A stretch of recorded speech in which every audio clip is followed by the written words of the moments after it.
On Sunday morning, I had come home from a ride and I was cleaning my bike, and unfortunately I had a bit of an accident where I caught my thumb in the bike chain.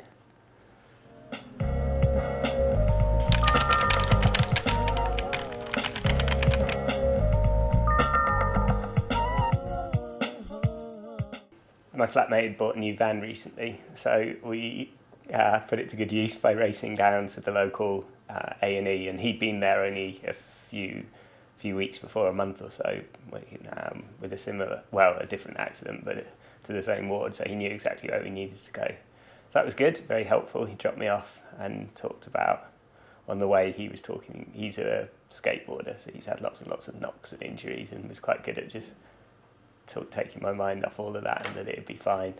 And then I arrived at the hospital there.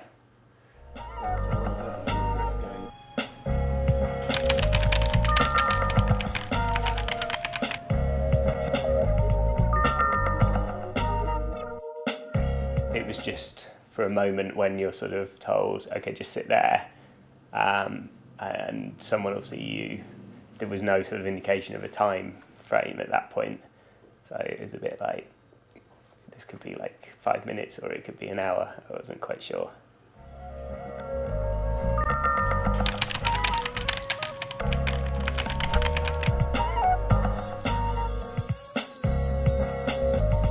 I guess at that point I was just kind of eager for someone to have a look at it, and I started to feel a bit impatient, but at the same time, once you're in that environment, it's quite a reassuring place to be, in the sense that if someone's looked at it and told you that, then you're probably all right.